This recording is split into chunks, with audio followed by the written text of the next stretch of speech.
The fog hung thick as a funeral shroud over the gallows, obscuring all but the silhouette of the condemned. Margaret stood with her hands bound, the rough hemp of the noose brushing against her neck. Wind whistled through the wooden platform, carrying the murmurs of the gathering crowd below.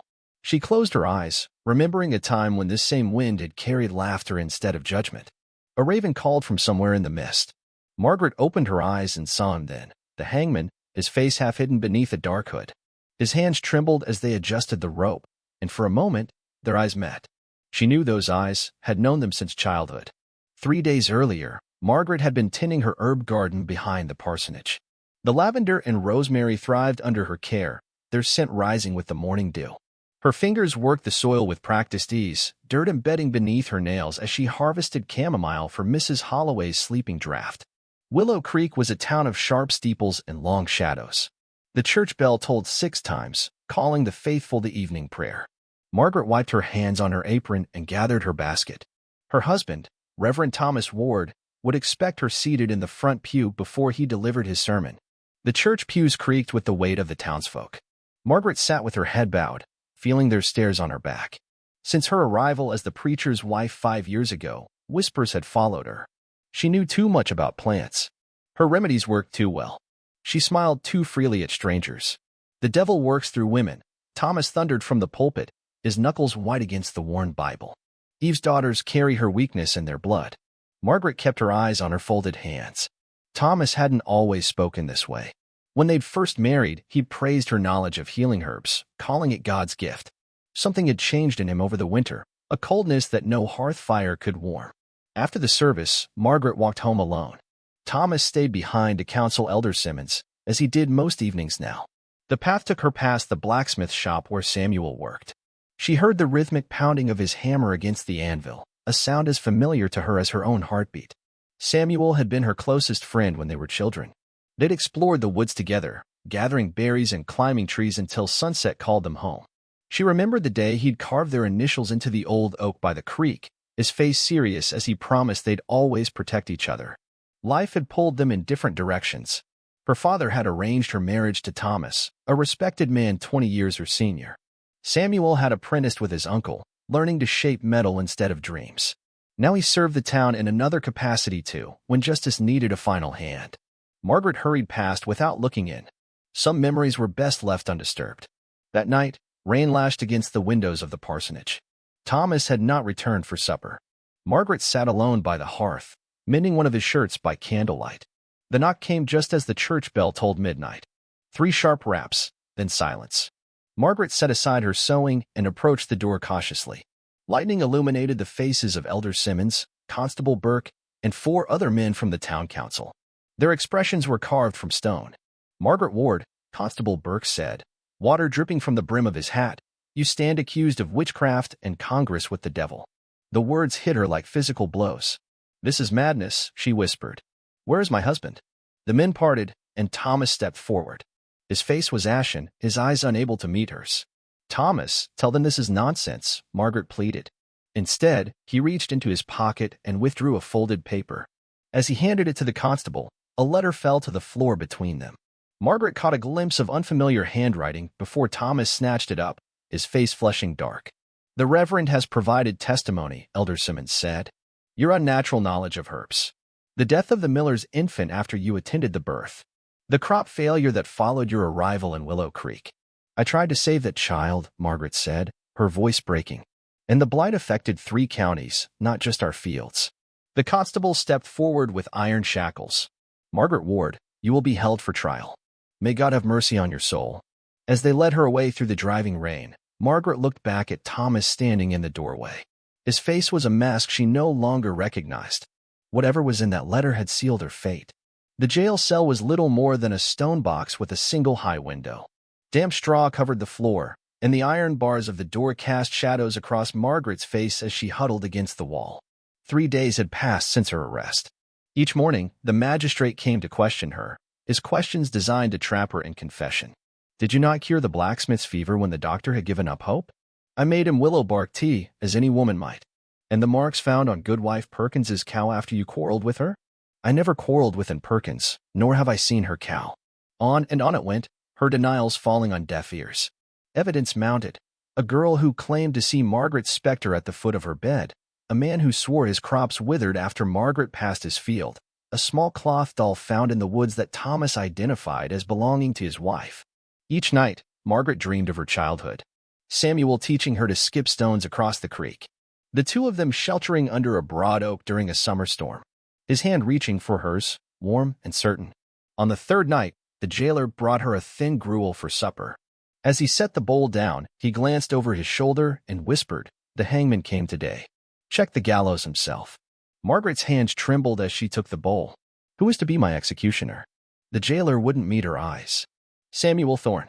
Been the hangman these past 2 years. The gruel spilled across the straw as Margaret's fingers went numb. Samuel. The boy who had promised to protect her would now be the one to end her life. After the jailer left, Margaret noticed something tucked into a crack in the wall. A folded piece of paper, yellowed with age. She pulled it free and unfolded it by the fading light from her window. The handwriting was unmistakable, the same careful script that had once carved their initials into oak bark. The letter was dated 5 years earlier, just before her wedding day. "Margaret," it began, "I write what I cannot say aloud. Since we were children, you have been the light in my darkness. I have loved you through seasons of plenty and want. Tomorrow you will marry the Reverend, and I will stand among the witnesses with my heart breaking silently. I should speak now or forever hold my peace. But what can I offer that would compare to the security and respect you will have as the preacher's wife? Know that whatever path you walk, my love follows like a shadow. If ever you need me, I remain your faithful servant. Samuel." Margaret pressed the letter to her chest, tears tracking clean lines down her dirt-smudged face. All these years, she had buried her own feelings, believing Samuel saw her as nothing more than a childhood friend. And now he was to be her executioner. As dawn broke on the fourth day, Margaret heard the gallows being prepared in the town square. The steady rhythm of hammers echoed against the stone walls of her cell. She folded Samuel's letter and tucked it into her bodice, close to her heart. The jailer came with a clean dress, her own Sunday best, brought by one of the churchwomen. "For decency," he muttered, turning his back while she changed. Margaret's fingers fumbled with the familiar buttons. How strange to dress for her own death in the same gown she had worn to praise God. She wondered if Thomas would attend the hanging or if he would claim pastoral duties elsewhere. The walk to the gallows seemed both endless and too brief. Townsfolk lined the muddy street, their faces a blur of curiosity and fear. Children peered from behind their mothers' skirts. Men removed their hats as she passed, whether from respect or superstition, she couldn't tell. The wooden steps creaked beneath her feet as she climbed to the platform. Samuel stood waiting, his face hidden beneath the executioner's hood. Only his eyes were visible, red-rimmed and haunted. Elder Simmons read the charges in a booming voice that carried across the square.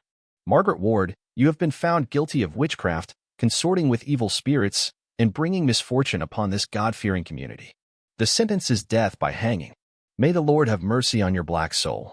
Margaret scanned the crowd, finding Thomas standing apart, his face turned half away. Beside him stood a woman Margaret had never seen before, tall and fair-haired, her hand resting possessively on Thomas's arm. Understanding bloomed like a bruise.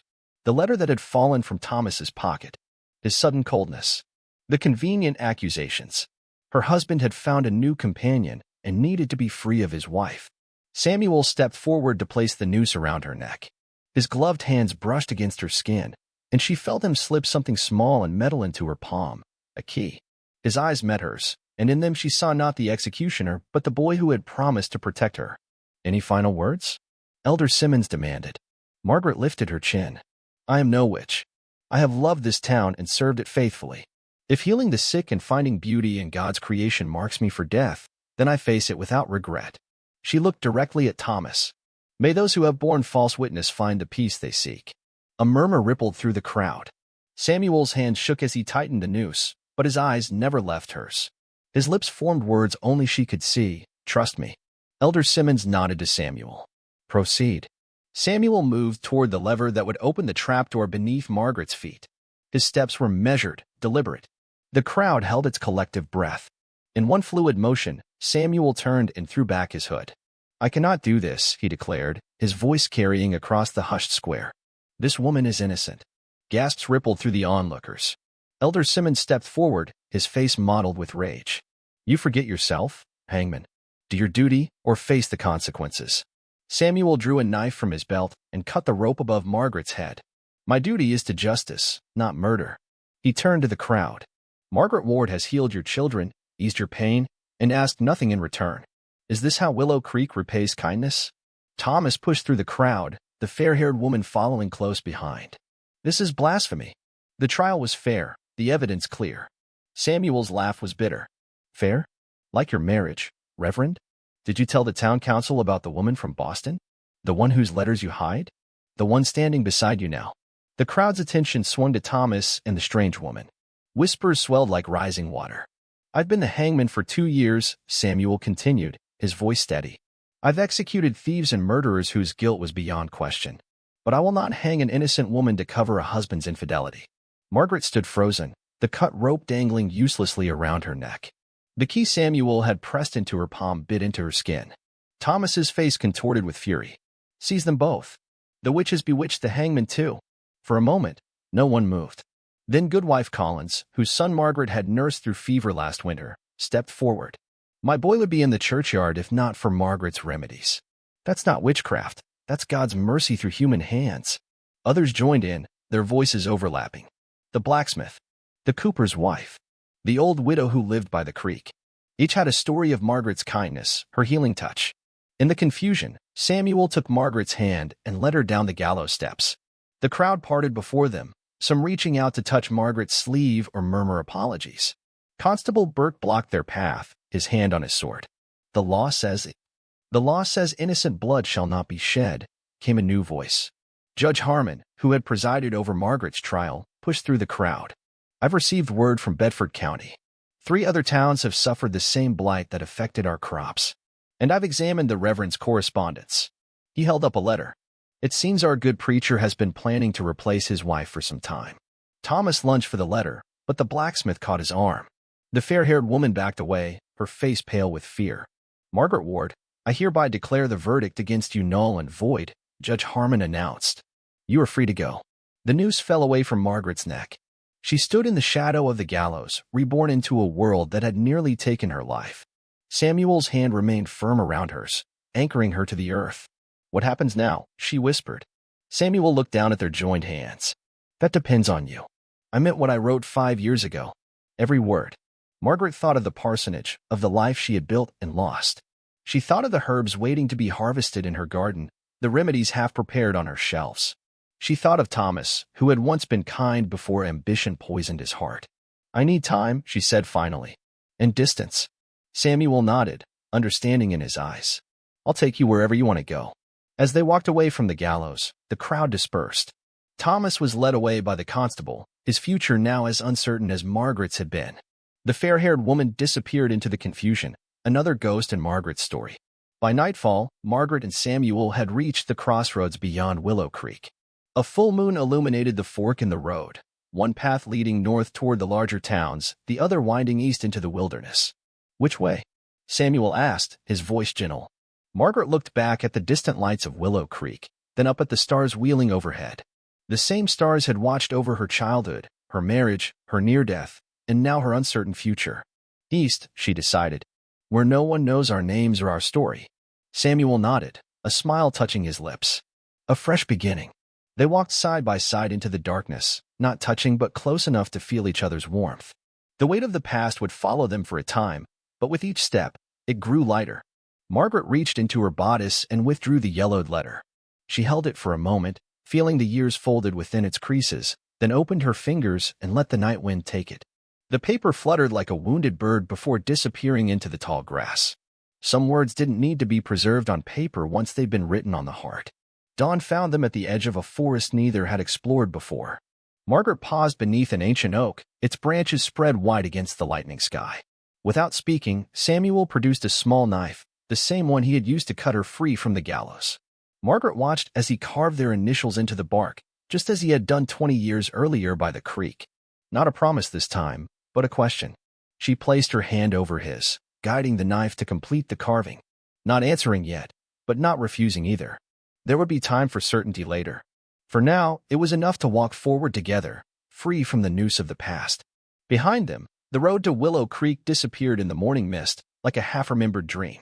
Ahead, the forest waited, full of unknown herbs and remedies, new stories to be written in earth and sky rather than fear and judgment. Margaret touched the place where the noose had marked her neck, then let her hand fall away.